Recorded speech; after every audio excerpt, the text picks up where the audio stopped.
La cultura liberadora, que es, si estamos hablando que hay una cultura que viene a colonizarnos y a esclavizarnos, tenemos que generar una contracultura a esa, una cultura de la liberación.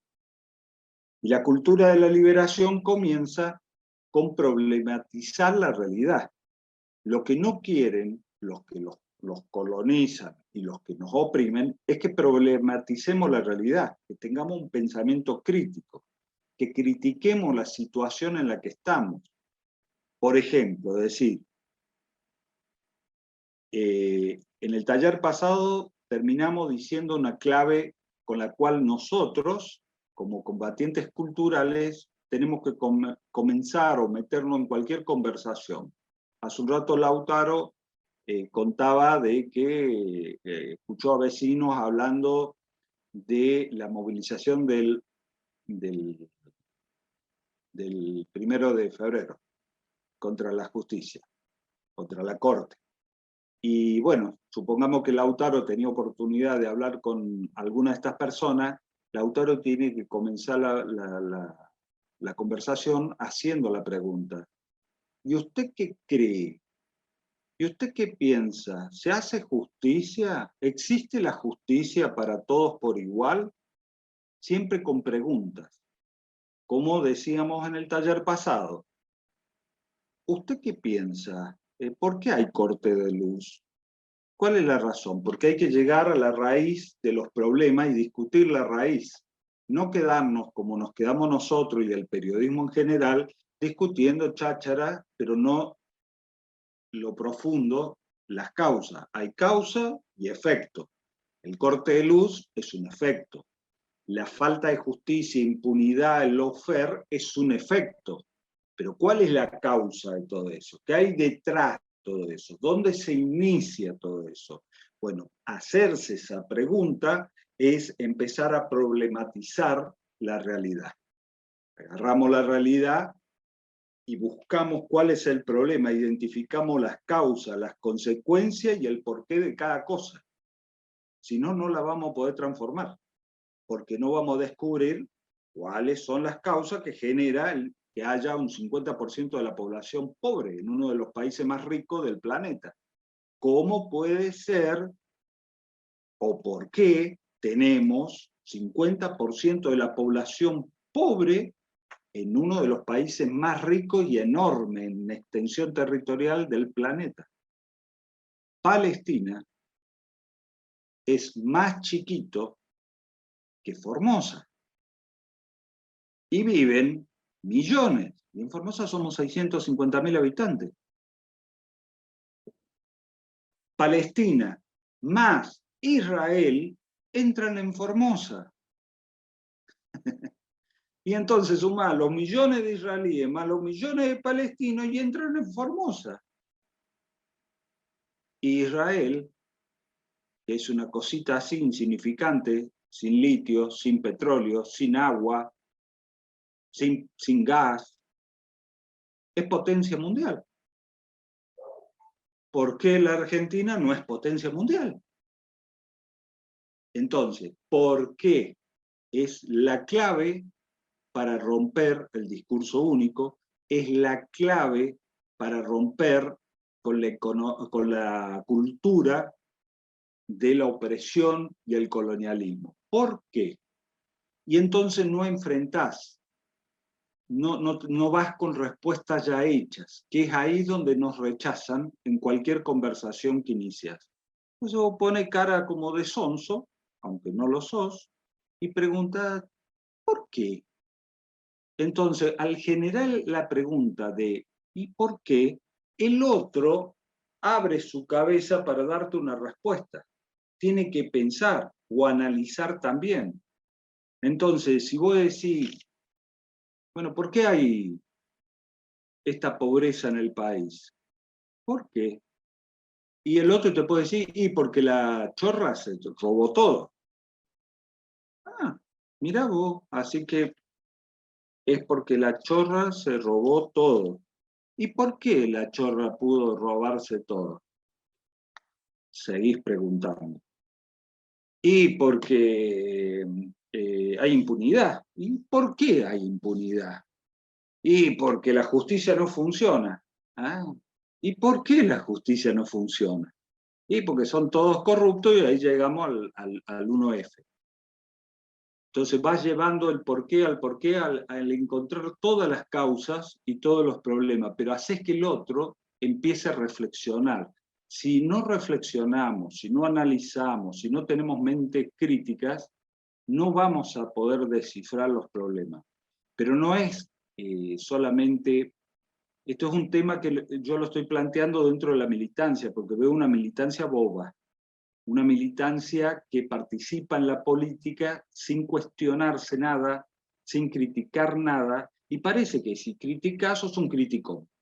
Y no es eso. No se trata de criticar tampoco por criticar, se trata de encontrar soluciones a los problemas concretos que hay. Y si se puede solucionar, ¿por qué no se soluciona? Si tenés las herramientas, ¿por qué no las usás? Entonces, lo que nosotros intentamos hacer dentro de una cultura de liberación es hacer y generar preguntas que abran cabeza. La cabeza es redonda para que las ideas puedan girar. No hay que cuadrar cabeza. La cultura colonizadora cuadra cabeza. Nosotros venimos a darle la forma original que tiene una cabeza, que es redonda, para que las ideas puedan girar en diversos sentidos, hasta encontrar la respuesta que necesitamos. Manteniendo un diálogo permanente de ida y vuelta, algo que no pasa en el aula. En el aula habla el profesor que sabe y el alumno tiene que estar callado, aunque el alumno podría aportar mucho, porque el alumno también tiene saberes y trae experiencias, que tal vez el profesor no las tiene.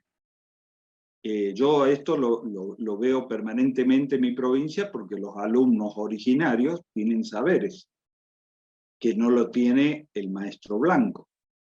Entonces, tiene que haber un ida y vuelta, tiene que haber un entendernos entre nosotros, un reflexionar juntos, un pensar juntos, para resolver los problemas que son de conjunto. Porque tanto el maestro, el alumno, el periodista, todos estamos metidos en una misma comunidad. Y ahí cuando hablo de comunidad, es parte de la cultura de la liberación, volver a recuperar la idea de que somos comunidad. En un barrio, cuando hablamos de la revolución de las doñas, en un barrio que se inunda, hoy estaba viendo lo que estaba pasando en Montevideo, en Uruguay, que el agua se llevó casi todo, cuando vemos que se inunda, bueno, no se le inunda solamente al peronista, se le inunda al peronista, al radical, al comunista, al ateo y al judío y al musulmán.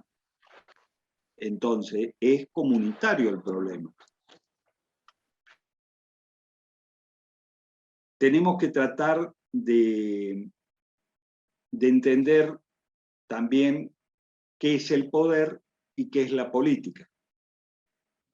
Y esto también lo hablamos en el taller pasado, pero vale la pena volver a hablarlo ahora, porque el poder es la gente malentiende el poder.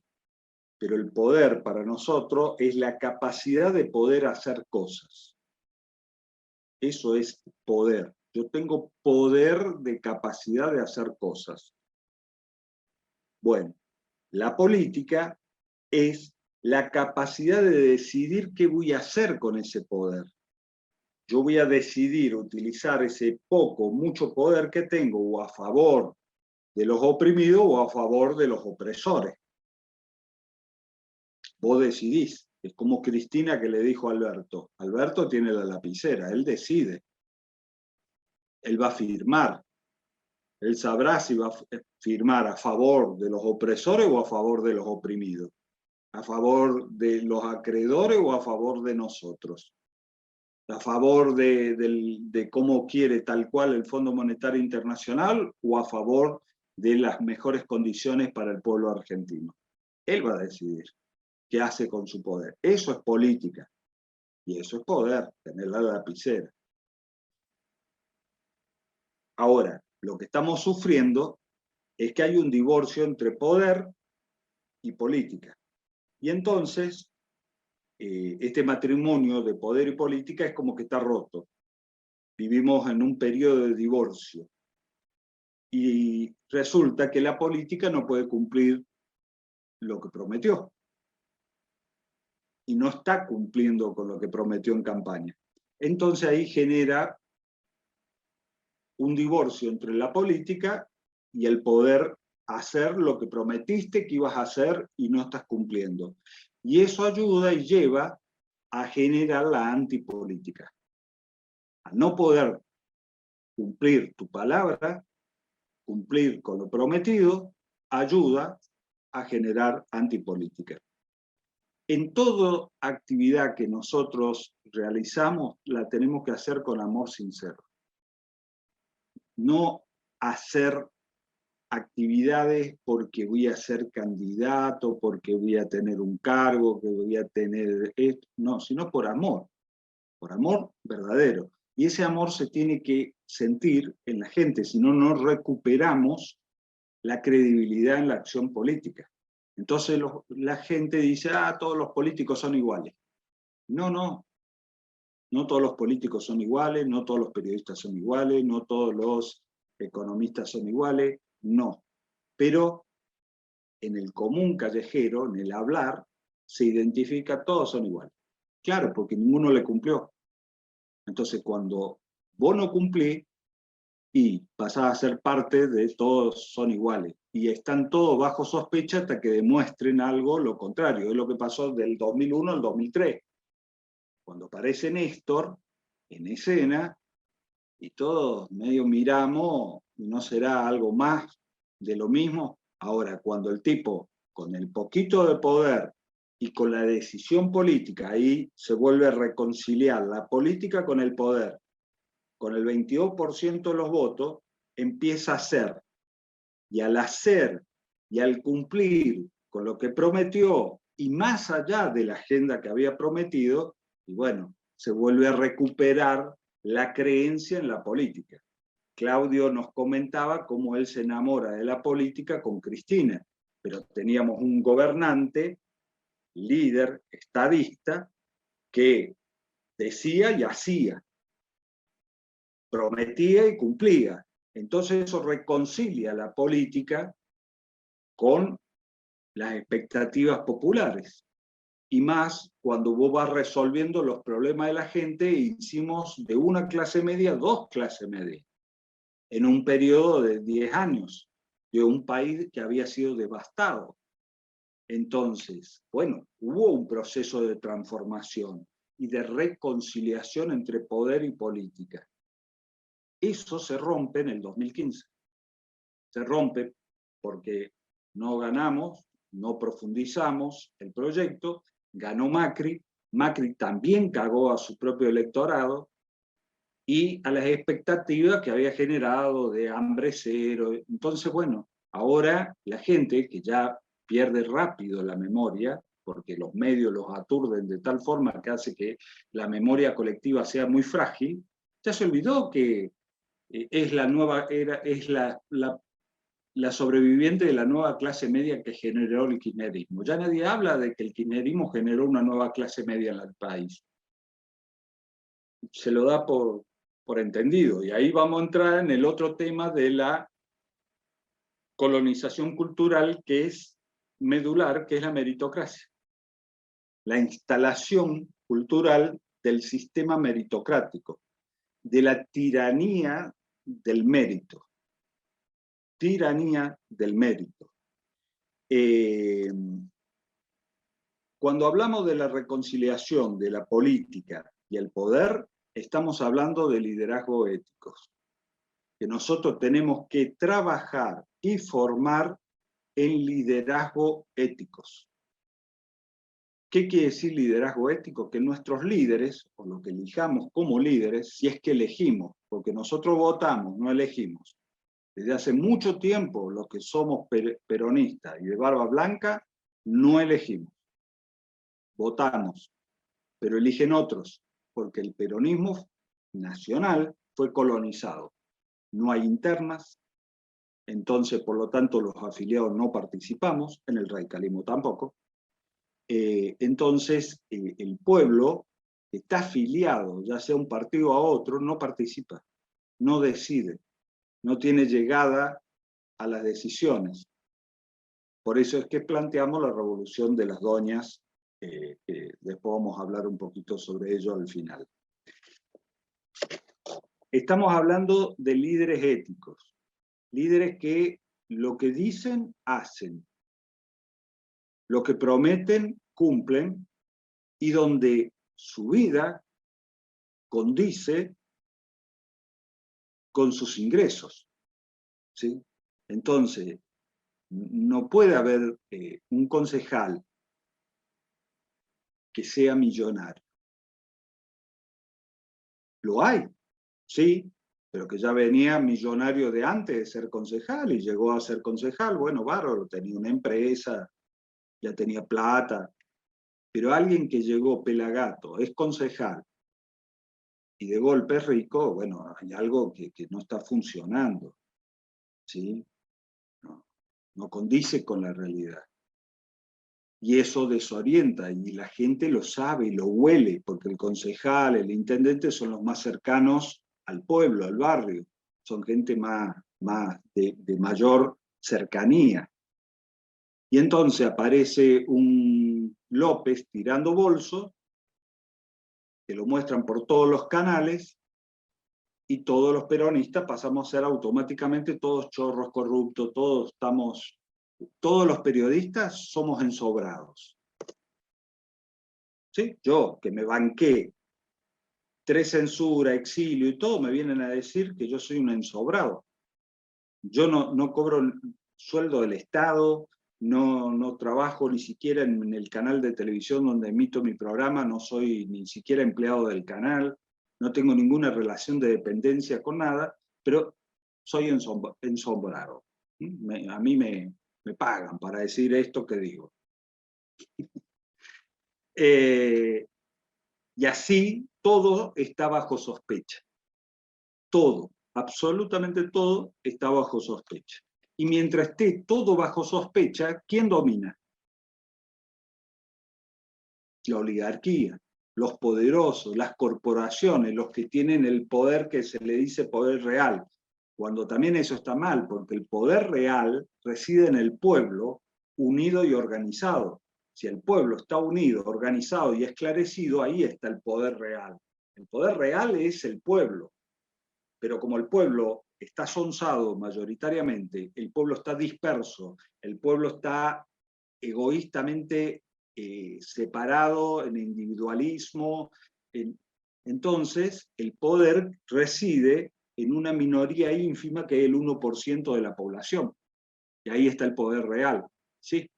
Lo que tenemos que hacer nosotros es la transformación de que ese poder real que hoy está en el 1% de la población pase al verdadero lugar donde tiene que estar, que es en el 99%. Es el 99% el que tiene que tener el poder real, no el 1%. Y eso lleva la lucha cultural, porque si bien los problemas son económicos, los problemas son financieros, todos estos problemas parecen ser ahí, no, el fondo de los problemas es un tema cultural. Es un tema cultural. ¿Por qué el pueblo no se organiza? ¿Por qué el pueblo no se une? ¿Por qué el pueblo no es solidario con el propio pueblo? Más allá de, hace un rato la compañera Orofino explicaba lo de los comedores. Y ella, que colabora con Leche, con todo lo que puede, la verdad que no debería existir en este país eso. En este país deberíamos estar todos viviendo en un nivel de vida superior a cualquier país de Europa, por las riquezas que tenemos en el país, por las riquezas que se generan en este país y por ser tan pocos habitantes. Y ahí viene de nuevo la pregunta, ¿y por qué no? ¿Y por qué estamos en esta situación?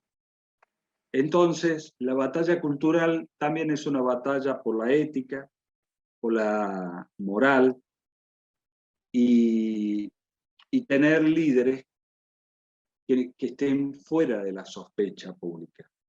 Que, bueno, le podrán armar una causa, le podrán armar algo, pero nosotros tenemos la plena seguridad de que se la armaron.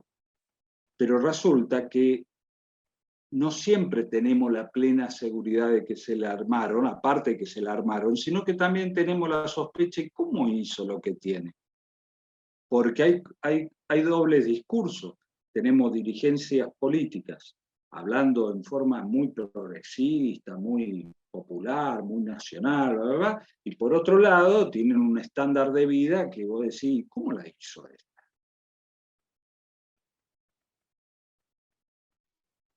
Entonces,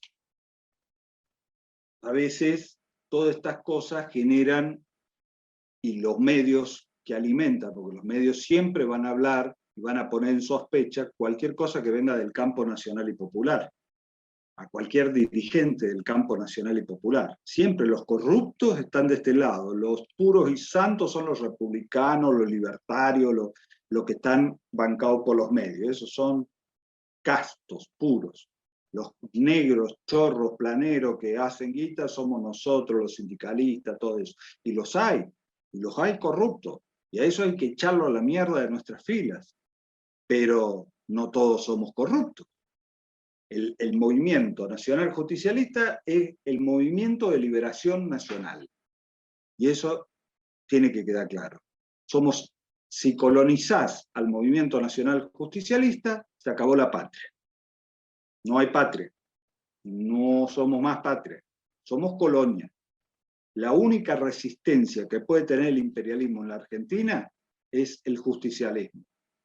Ahora, si el justicialismo pasa a colonizarse, a ser parte, a ayudar a cargar los barcos de los colonizadores, y bueno, estamos fritos.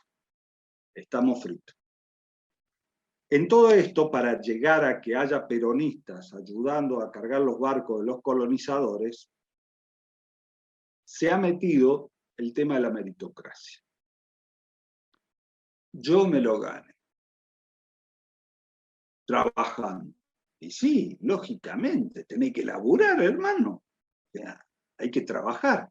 Pero no es lo mismo trabajar en una situación donde el Estado te acompaña con políticas públicas que trabajar contra un Estado que te tira abajo, ¿sí?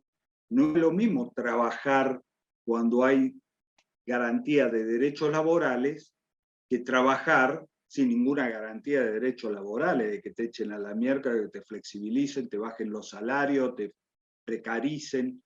No es lo mismo.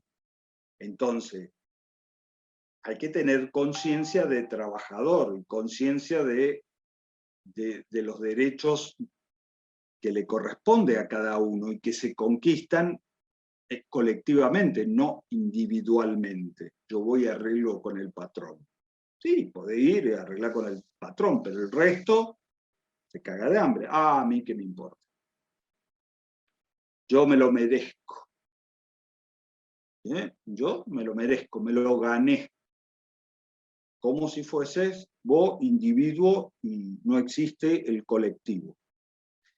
Entonces ahí ya empieza todo este tema de la meritocracia y hay algo que complica más en este tema de la meritocracia, que rompe los lazos de unión de la comunidad, porque el que es meritocrático es individualista, egoísta, y por lo tanto es poco solidario, altruista, le importa tres pitos lo que le pase al otro. Por lo tanto, la meritocracia viene a romper cualquier lazo de comunidad. Y los peronistas, ¿qué proponemos? La comunidad organizada. Pero no vas a formar ninguna comunidad si tenés meritocráticos, la gente pensando meritocráticamente. Con eso no se forma comunidad, se forma individualismo. Y con individualismo no formamos conciencias comunitarias. Y si no formamos conciencia comunitaria no se puede armar comunidad y menos organizarla. Porque es imposible organizar algo con individualistas. Los individualistas son anarquistas. Y donde hay anarquía hay caos. Y donde hay caos hay desorganización. Y es lo que nos pasa a nosotros. Entonces, para organizar la comunidad, tenemos que dar batalla contra la meritocracia mental, como cultura dominante. Hay que ir contra la meritocracia.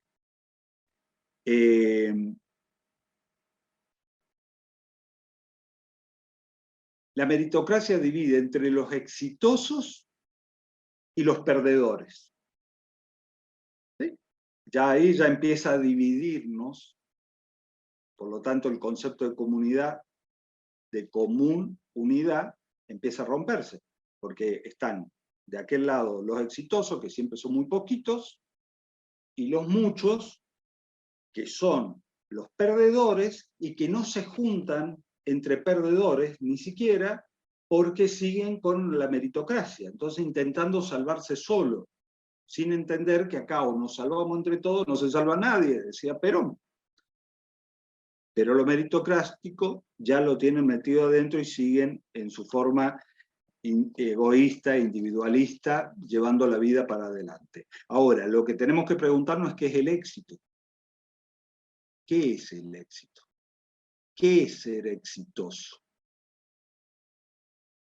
Ganar un periodista, ¿es exitoso porque ganó el Martín Fierro? Yo me paso por el culo, discúlpenme, compañeras, por ahí soy medio mal hablado, pero me paso por el culo el Martín Fierro, no lo quiero ni lo sé lo que significa que te den un Martín Fierro. Entonces, no pasa por ahí el éxito. ¿Por dónde pasa el éxito? ¿Por tener una Hilux nueva para pasearte por el pueblo, la última Hilux? Bueno, laburar toda la vida, mataste a todos, peleaste, pegaste codazos individualistamente, meritocráticamente, para tener la Hilux nueva, para vos ser el más fachero del pueblo, que todos digan, mirá, que escribís que anda en una Hilux nueva, qué picante que este tipo. Y resulta que escribís que se sentó por fin en una Hilux 0 kilómetros, la nueva, último modelo, todo, por la cual se puso viejo para llegar a la Hilux, y llegó. Y cuando llegó para ser más que el otro, resulta que el vecino de enfrente aparece en una Hilux mucho más nueva todavía, porque van cambiando permanentemente. Y ahí Krivitsky entra en la depresión, porque tiene las cuotas, tiene todo. ¿Y para qué? Pero no era que yo iba a ser exitoso con eso. Yo iba a ser el más capo. No. Duró un ratito, hasta que vi que el vecino tenía algo más grande y mejor. Entonces, el éxito, hay que preguntarse, ¿qué es el éxito? ¿Qué es ser exitoso? Porque una cosa es ser exitoso en los parámetros meritocráticos de esta sociedad y otra cosa es realmente ser exitoso. Entonces, preguntémonos y hacer la pregunta de qué es exitoso. Porque estamos hablando ahí ya de valores. Y la meritocracia impone los valores del merecimiento, del que me lo merezco, alimenta la soberbia y el desprecio por el perdedor, el que no pudo llegar a la Hilux, el que no va a llegar nunca a la Hilux. Es más, si puedo lo paso por arriba con la Hilux. Eso alimenta este sentido de meritocracia, los valores que traen consigo la meritocracia. El tipo que se siente exitoso, y el ser exitoso es ser como superior al otro, de una raza superior a la otra que es una raza inferior, que no lograron el éxito, que no llegaron a la pirámide allá arriba que marca el éxito de la meritocracia, que es tan empinada que de empinadas elitistas, son muy poquitos los que llegan a esa pirámide del éxito, y las diferencias entre escalón y escalón para escalar a la pirámide cada vez son más grandes, se ensanchan más, y ¿qué generan en la población? ¿Qué generan en aquel que está en la carrera meritocrática? Ansiedad, depresión, porque no puede, porque no llega, porque se va poniendo su barba blanca y ve que no llega. Y dice, la pucha, me pasé la vida y no llego. Y entonces te empezás a bajonear, a deprimir, y es lo que yo en el taller pasado dejé la consigna. ¿Qué es ser feliz? Hoy estamos preguntando qué es ser exitoso. En el taller pasado preguntábamos qué es ser feliz. ¿Qué te pone feliz? ¿Qué te hace feliz? Porque a algunos la Hilux lo hace feliz por un ratito, hasta que vio que otro tiene otro.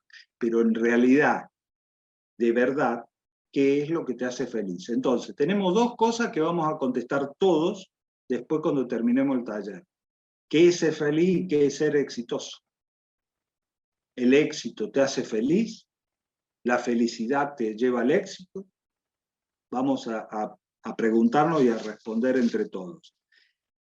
Pero vemos cómo la meritocracia va destruyendo valores y va destruyendo las emociones del ser humano y la mente. Recordemos que nosotros somos mente y emociones. Ubicamos la emoción en el corazón y aquí la mente. Y la mente y el corazón tienen que trabajar en armonía. Tiene que haber armonía entre la mente, que conduce, y las emociones que empujan, y no al revés. Las emociones conduciendo, si no son un ser meramente emocional, sin razón, y si de la otra forma podés correr, que si no tenés emociones, es un ser frío, racional, que bueno, te convierte en Adolf Hitler. Entonces, la meritocracia enferma a los que pierden, lógicamente, y a los que ganan también. En resumen, este sistema enferma a los dos, al exitoso y al no exitoso. A todos enferma.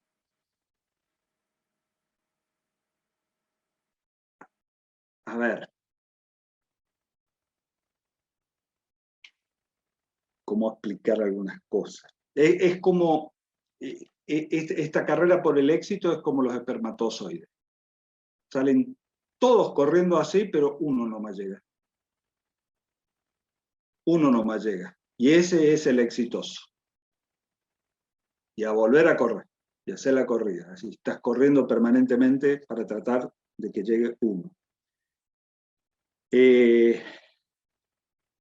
entonces surgen también los mensajes de la cultura de la resignación. Y bueno, no hay que quejarse, es lo que nos tocó, así lo quiso Dios.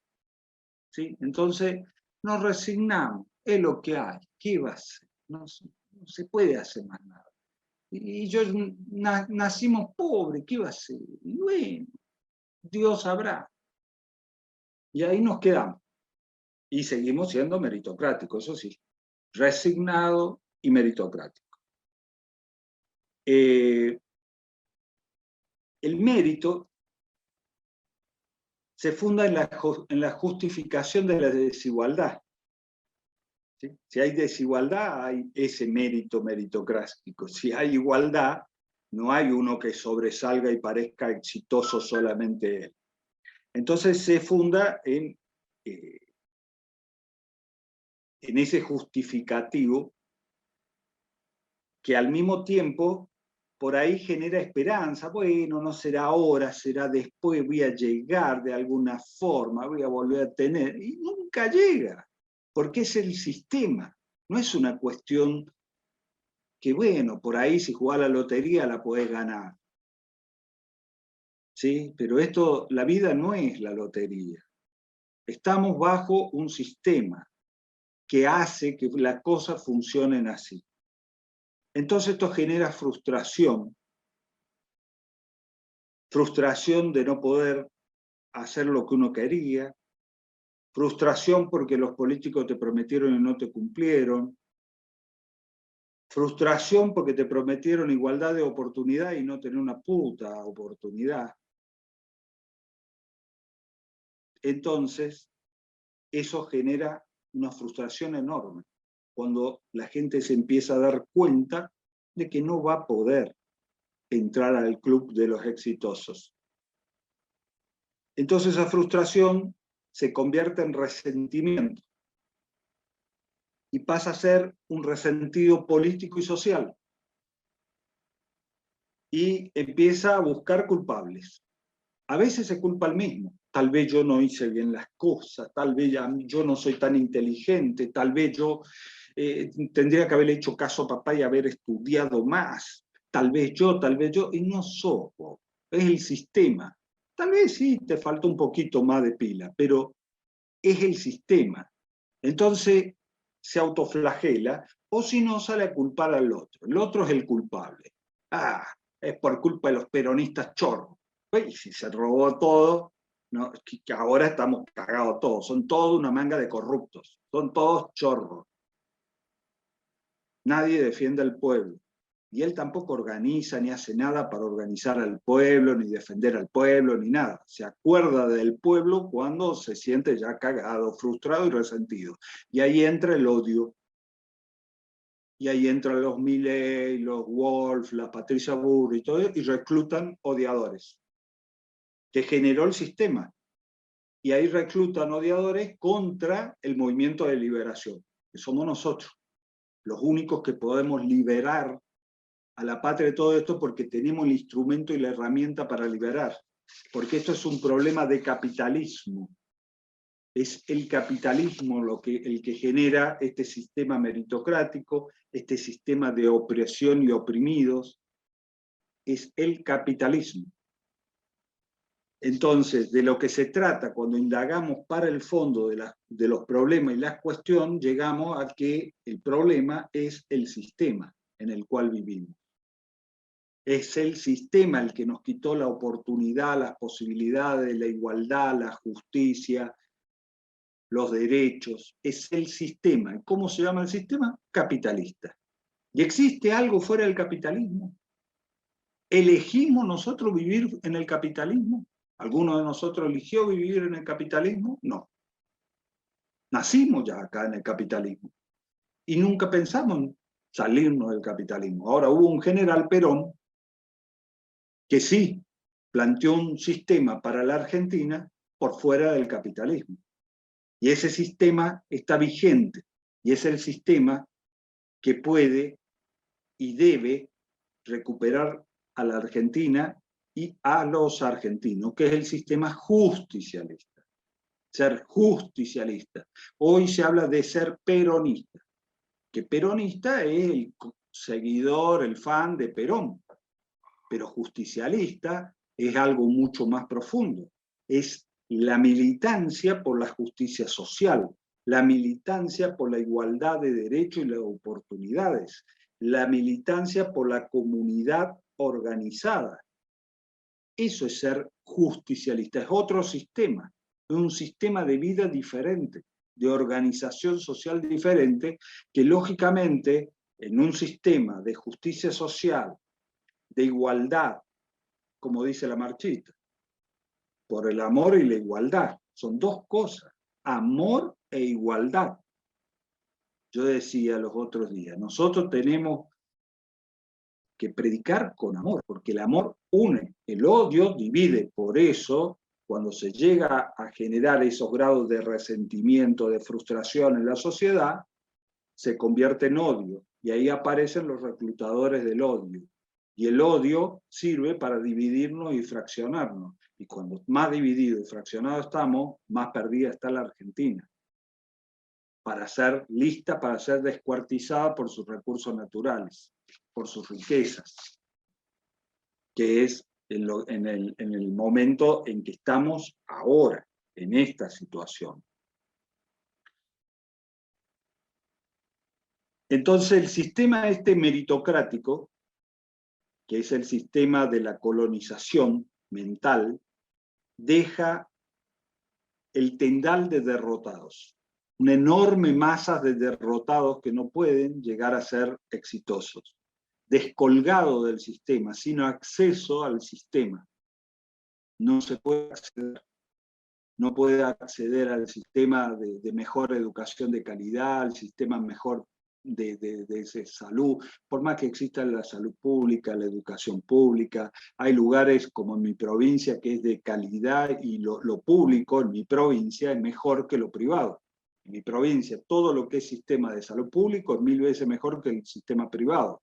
Todo lo que es sistema de educación es 1000 veces mejor que la educación privada. Pero algunos, como están tan lavados en la meritocracia, prefieren pagar para mandar a los chicos a una escuela adventista o a una escuela no sé qué, que suena más cheto, ¿sí? Pero en realidad, cuando vemos los niveles educativos y los resultados, resulta que la educación pública, en el caso de Formosa, es 1000 veces mejor que la educación privada.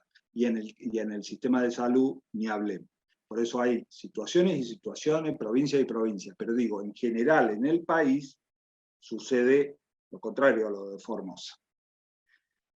Entonces estamos siendo todos sometidos a una situación donde hay víctimas y culpables de esta situación.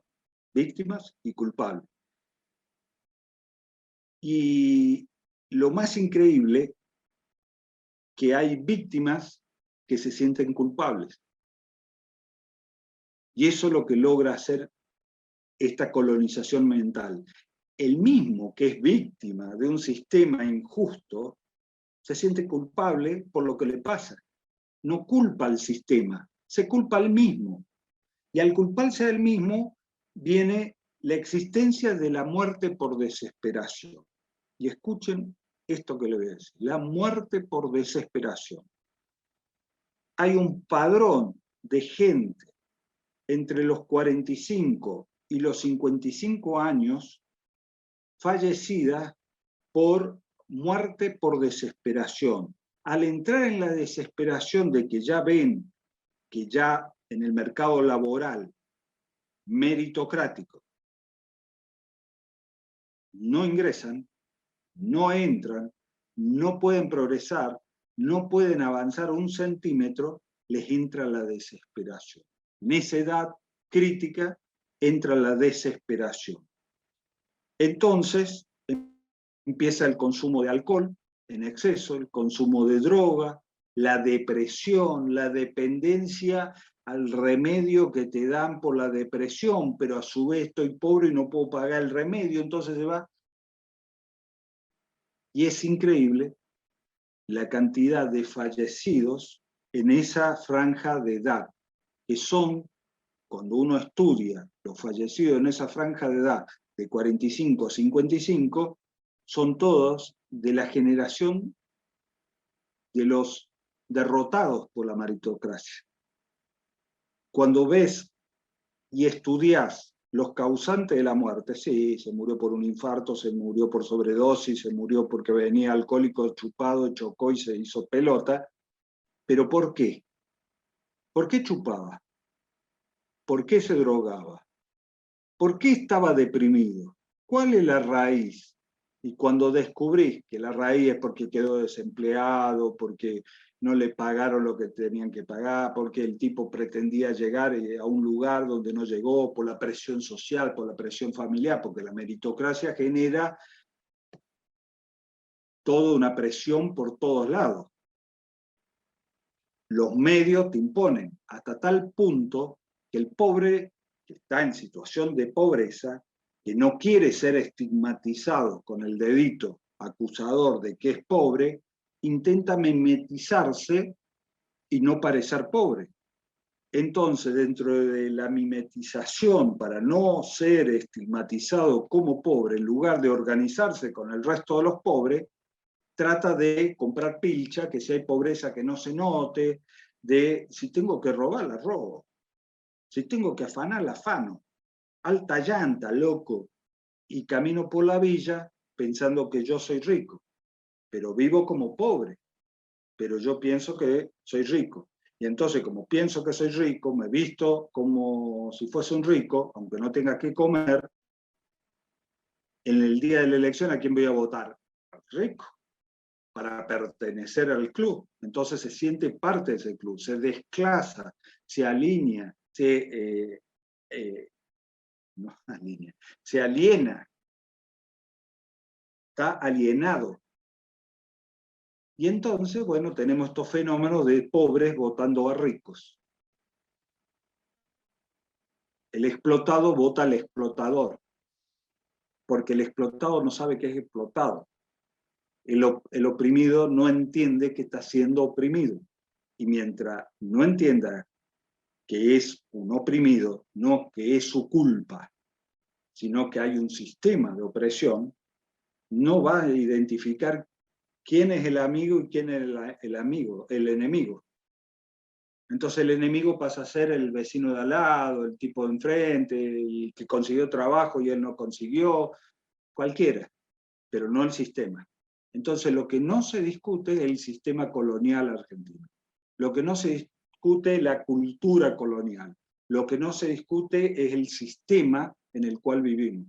Se discute cualquier otra cosa, los efectos, pero no la causa. No vamos a ver discutiendo en los programas de televisión causas.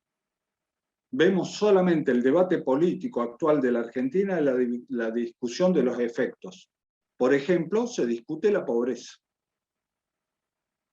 ¿Qué pasa con los pobres? ¿Qué hacen los pobres con la plata? ¿Para qué se le da planes sociales a los pobres? Lo que hacen los pobres. Pero nadie discute qué hacen los ricos con la plata, cómo le hicieron a la plata a los ricos. La riqueza no está en discusión. Eso no se discute. Eso está bien. No importa si robó, si afanó, si se llevó una deuda externa. Eso no importa. Si Martín Ideó le licuó la deuda privada y la nacionalizó y se quedaron sin deuda y pusieron Sebel y contrabandeaban autos. Eso no importa. Si se robaron el correo, eso no importa. Entonces, en ese sistema cultural de asociamiento, estamos los que queremos dar la batalla cultural. Fíjese qué utopía parece, porque tenemos que cambiar un montón de cosas, pero tenemos que empezar a formar y que los militantes, por eso nosotros tenemos tiempos y tiempos. Nosotros no salimos a hablarle al conjunto del pueblo y de la gente, porque no estamos todavía preparados para eso. Salimos a hablarle a los militantes, porque los militantes justicialistas tienen que tener claridad y estar esclarecidos de quién es el amigo y quién es el enemigo, de que hay un sistema opresor y que nosotros tenemos la respuesta. La respuesta es la doctrina justicialista, la aplicación de las 20 verdades justicialistas, que empieza por la primera verdad, que dice: la verdadera democracia es hacer lo que el pueblo quiere y defender un solo interés, el del pueblo. Por lo tanto, la pregunta es, siempre con preguntas los combatientes culturales. La pregunta es, ¿se está haciendo lo que el pueblo quiere? ¿Se está defendiendo un solo interés, el del pueblo, o están mezcladitos los intereses? Entonces, la respuesta a estas preguntas te va a dar si tenés el gobierno que vos querés o no. Yo soy justicialista y quiero un gobierno justicialista. Quiero un gobierno con políticas justicialistas. Entonces, en lo que respecta a mi provincia en particular, yo tengo un gobierno justicialista. Yo escuchaba a compañeros hablar de movimientos sociales, de ollas populares. Ayer con los compañeros del Chaco escuchaba a un compañero hablar de soberanía alimentaria que están haciendo con movimientos sociales. Bueno, acá lo hace el Estado, no lo hace el movimiento social. Acá el Estado ha organizado al campesinado para abrir en todos los barrios locales de soberanía alimentaria, donde llega directo los productos del productor al consumidor, más las pymes formoseñas con precios justos dentro de estos supermercados de soberanía alimentaria. Entonces toda la gente está comprando alimentos de buena calidad, agroecológicos y a precios justos. No hace falta que venga ninguna organización de afuera a hacerlo, lo hace el Estado, lo toma como política de Estado, porque es un Estado gobernado por el justicialismo. Entonces, si esto lo tuviésemos en todo el país, y bueno, con lo que tiene la Argentina, que no tiene Formosa, con lo que tiene el resto de la Argentina, que no tiene Formosa, podemos asegurar que por lo menos no va a haber faltante de pan ni hambre en ninguna casa de ningún argentino. Porque ser pobre, voy a poner entre comillas, en Formosa no es lo mismo que ser pobre en Cava. No es lo mismo. Cuando se mide la pobreza, se puede medir así y dicen, bueno, Formosa es la provincia más pobre. Perfecto, dale. Juguemos a que Formosa es la provincia más pobre. Pero ¿cómo es la pobreza en Formosa? La pobreza en Formosa. ¿Hay alguien que muera de hambre? No. ¿Por qué no? Porque los jubilados y pensionados tienen un sistema de casa de solidaridad donde se le da el desayuno, el almuerzo, la merienda, todo el trabajo terapéutico. ¿En qué lugar del país los jubilados y pensionados tienen esto por barrio en todos los pueblos, en todas las ciudades, organizados en red, con turismo local? Ningún lado, solamente en Formosa. ¿En qué lugar de la Argentina el gobierno, el Estado ha organizado al campesinado y al campo para proveerle al Estado que vuelve, que hace de intermediario nomás entre el productor y el pueblo, y alimentos agroecológicos sanos y a precios justos, sin finalidad de lucro, donde no se lucra? Por lo tanto, rinde más cualquier dinero. En ningún lado. Lo intentan hacer aisladamente ciertos movimientos porque se ha tercerizado la pobreza en la Argentina. Cuando el Estado no puede o no quiere resolver el problema de la pobreza, terceriza. Y ahí aparecen estos movimientos sociales que hablaba la compañera, que reciben dinero para atender y contener a los pobres. Pero acá no se trata de darle de comer al pobre, se trata de que el pobre deje de ser pobre. Hay una gran diferencia entre darle de comer al pobre y que el pobre deje de ser pobre. Hay algunos que luchan solamente para darle de comer al pobre. Está bien, es la emergencia. Hoy tiene que comer, mañana tiene que comer, todos los días tiene que comer. Pero la lucha es de fondo, es que el pobre deje de ser pobre. Y para eso tenés que transformar el sistema en el que vivimos.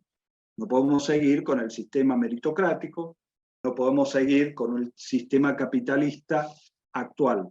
Hay que poner Estado, hay que administrar, hay que organizar a la comunidad nacional en comunidad organizada, donde todos tengan todo y a nadie le falte algo. Y para eso, y como vemos que eso está lejos de estar, nosotros proponemos la revolución de las doñas. Un nuevo sistema a partir desde las bases, a través del poder local. Entonces, de esa forma, vamos a recuperar lo que dije al principio del taller de hoy, a resolver el divorcio entre poder, poder hacer, y política. ¿Qué hacer con ese poder? Lo resolvemos dándole poder a las doñas, transformando las cartas orgánicas municipales, generando nuevas instituciones de participación popular. Porque el pueblo, encima de estar asonsado, de estar masacrado a sus neuronas, en la carrera meritocrática que no los lleva a ningún lado más que al fracaso, a la desilusión y al último al suicidio, nosotros venimos a proponer un camino amoroso de la comunidad organizada. De una comunidad organizada donde el pueblo decide, donde el pueblo participa, donde el pueblo define qué se hace con el dinero del pueblo en los municipios. Si nosotros logramos hacer esto en todos los municipios del país, cambiamos el país. Desde abajo. Sin ir a la Casa Rosada. La Casa Rosada después es un trámite. Pero es más fácil acceder a las intendencias y a las presidencias. Entonces, nosotros podemos desarrollar la revolución de las doñas con las doñas para la toma de los poderes locales y empezar a transformar localmente las comunidades y a organizar la comunidad nacional en comunidades, en redes de comunidades locales. Esa es la estrategia y ese es el planteo que hacemos desde Argentina en nuestra casa. No hay pueblo que se libere si no quiere ser liberado. O sea, si el pueblo no entiende que es dominado por un sistema, no se va a liberar. Va a seguir estando en la situación que está. Solamente el que entiende que está haciendo, que es esclavo, se va a liberar del esclavista. Va a buscar liberarse. Pero si no entiende y cree que así es normal, que Dios lo creó para ser esclavo, bueno, va a seguir siendo esclavo. Entonces, ¿de qué depende? Depende porque tal vez no tuvo la oportunidad de escuchar de que existe otra vida, no tuvo la oportunidad de escuchar que existe otros sistemas, no tuvo la oportunidad de escuchar que hay otros caminos, que hay otros mundos por vivir. Entonces, para eso vienen los combatientes culturales, para abrir cabezas, para despertar conciencias, para decirles, señores, en este país nosotros podemos vivir mejor, en este país nos merecemos vivir mejor, meritocráticamente hablando. Pero para eso hay que entrar en un ida y vuelta con cada uno, e ir haciendo las preguntas e ir generando masa crítica, de que cuestionen el sistema, no que nos cuestionemos entre nosotros y nos saquemos, como decía el general Perón, no mirar lo que hace el compañero al lado, mirar lo que hace el enemigo al frente, macho. Entonces, al frente tenemos un sistema que nos está oprimiendo y nos está esclavizando y convirtiendo en colonia. Punto, ese es el enemigo. Ahí vamos con todos los que quieran ir. Y en ese ir, y ya va a ser para próximos talleres, también está que tenemos que recuperar, así como decíamos, tenemos que recuperar la política, el liderazgo ético, reconciliarla con el poder de hacer, el trabajo en comunidad. Tenemos que recuperar nuestra identidad nacional, recuperar nuestra cultura nacional, que es una cultura que está siendo colonizada, que está siendo reemplazada. Pero nosotros tenemos culturas regionales, culturas propias, rescatar nuestra música, rescatar todo lo que hace al ser nacional, porque eso nos da arraigo a nuestra tierra, nos da arraigo de pertenencia. Si no, como dijo alguno, estos nacieron del pueblo originario tal, el otro tal, y nosotros de los barcos. No, yo no me siento de los barcos, yo me siento argentino, a pesar de que mis ancestros vinieron de Ucrania.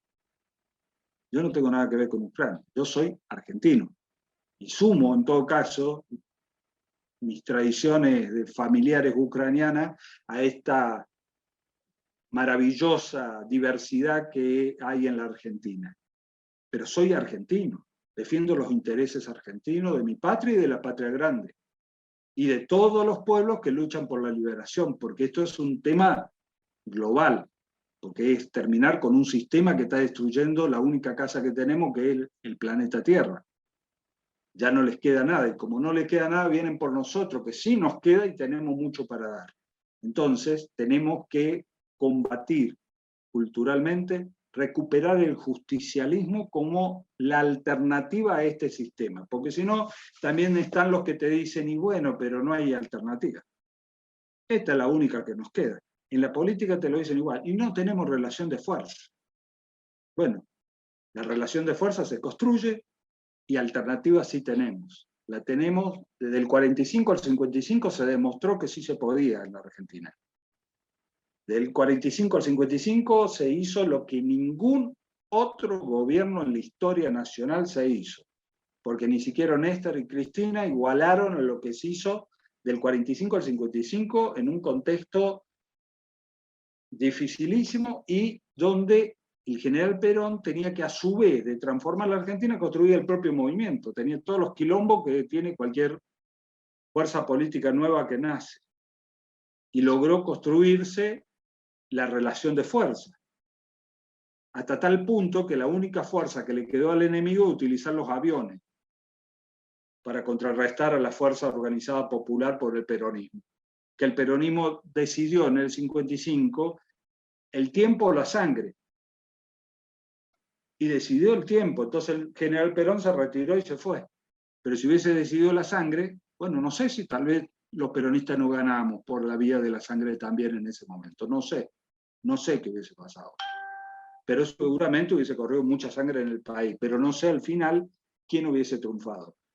Pero el tema está en que en esa época estaba bien claro y definido qué era el problema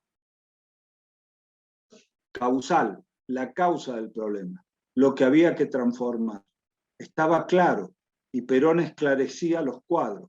Hoy los cuadros están desorientados, no saben, están asonzados, se dicen peronistas, se sacan los deditos en B en todas partes, la selfie, la foto con los famosos, y más de ahí no pasa. Y en la discusión, pequeña, pero no se discute en profundidad los aspectos centrales de lo que nos hace mal a la Argentina. Y es un sistema el que nos hace mal.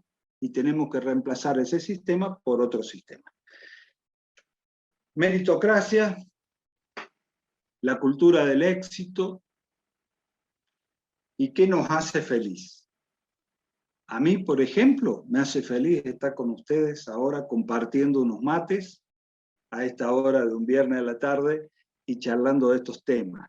Pasaron muchos años para que yo pueda charlar de estos temas. Gracias a la virtualidad puedo encontrarme con compañeros que quieren charlar de estos temas, porque estuve durante muchos años en soledad.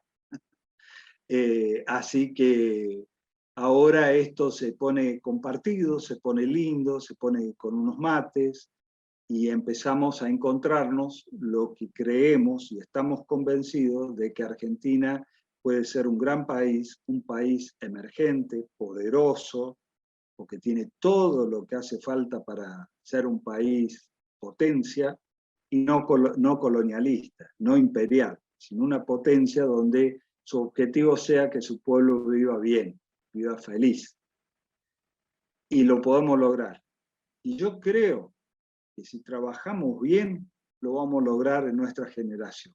Como decimos nosotros acá en Argentina, en nuestra casa. No trabajamos para una elección, trabajamos para ganar una generación. Y a esa generación descolonizarla. Si nosotros entendemos esto y nos ponemos a laburar cada uno en el lugar donde estamos, nosotros podemos llegar a conquistar esta generación. Y si no, dejaremos plantada la bandera para la próxima generación. Pero la patria no se vende ni se rinde, mientras haya argentinos como nosotros combatiendo.